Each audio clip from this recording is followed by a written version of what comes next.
Hey everyone, it's Paul with reporting live from my sofa, Pop Culture Edition.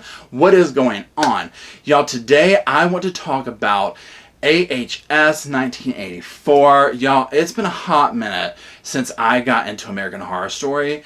And when I say got into it, tolerated it, whatever. But I just wanted to come in here and kind of start a dialogue. If you know me from my true crime channel, then you know this is my other channel that I kind of come on and talk about stuff besides true crime.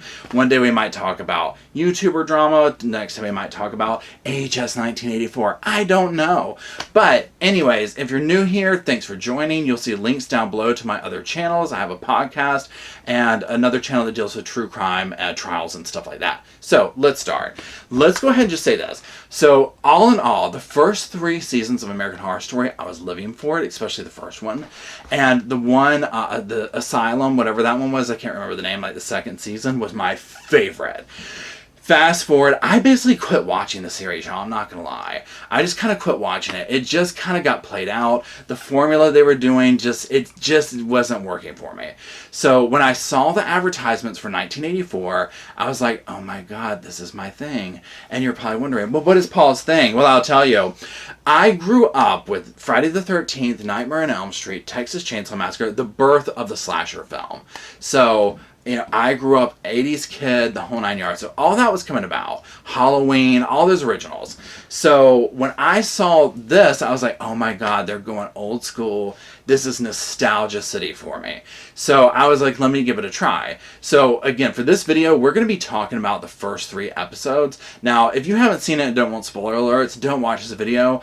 Am I going to probably ruin it for you? Possibly, maybe. I'm going to kind of be all over the place a little bit with this. So bear with me, but it is what it is. If you have any interest, just go watch it. If you haven't watched it in a while, at least give it a shot. It's interesting, and if you're like me, if you're like a 80s, 90s, kind of kid, you're going to probably enjoy the nostalgia from it and recognize a lot of the elements, and that alone is interesting. So what we have going in this one is we have Richard Ramirez is in there, and we also have Jingles as being the main, dude. So I want to talk about... Let's actually talk about Emma first, the actress who's playing the lead female role. She is the epitome of... all slasher films had this. A naive young lady who no one believed. Nobody believed her. She was the one who, whatever reason, she would see Jason. She knew about Freddy, but no one believed her. So one thing with 1984 that they're doing, in my opinion, is they are doing a lot of tongue-in-cheek. So if you grew up watching those films and they were normal to you then, which now they're pretty cheesy, but I still love them, then you know the cliches that were present.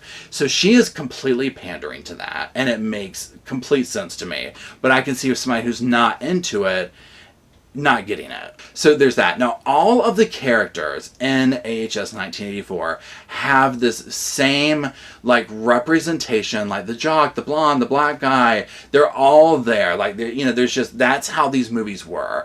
They basically were just cut out poster boards of a person that was like, you represent this group of people, and we're going to kill you off at some point after you make a bad decision, except for the naive girl that nobody believes. So it's literally pandering to that. And one thing with all of these characters that we see is they all don't really have, once you get beneath their surface, a redeeming quality. They're all doing this horrible stuff. And also this plays into the whole I know what you did last summer type situation. There are so many different horror films being represented in 1984 that it's literally I just love picking that out. Even Jingles himself is very similar to the I know what you did last summer character. But also the kind of mysteriousness of him goes back to Friday the 13th. Obviously the fact that it's at a campground is very Friday the 13th.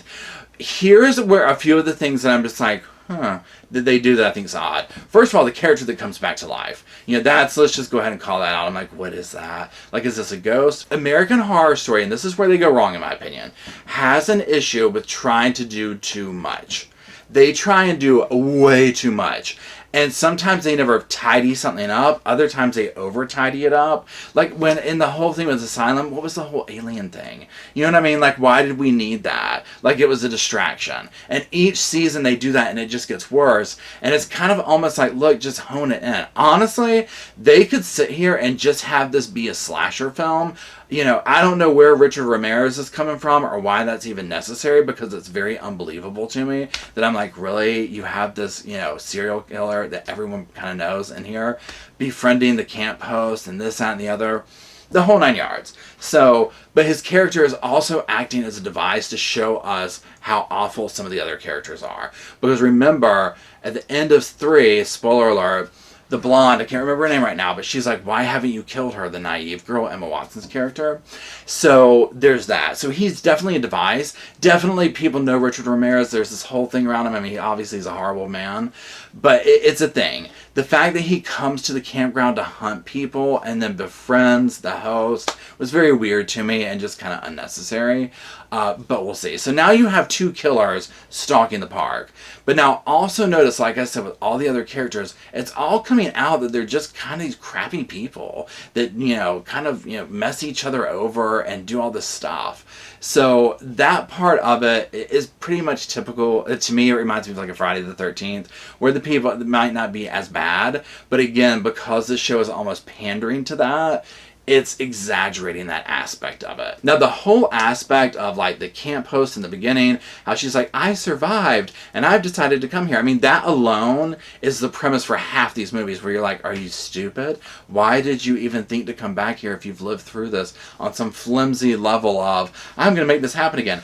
I think that she's in on the whole thing. I mean, obviously she is with Richard Ramirez, but the same way that Rita, the second Rita, the fake Rita, was in on getting Jingles back out into the campground or whatever, I think there's something larger at play. This is what AHS always does. They always stick something up their sleeve like this, and it always makes us say, you know, what, huh? But overall, my whole thing is they just do it too much. It's almost like, let some things just be. Don't overdo it. Less is more. We don't need all of this stuff flashing off. Now, I've been seeing the reviews. People are not feeling this. And again, trust me, I quit watching the series. Honestly, the only reason I'm into this one so far is because of the nostalgia effect.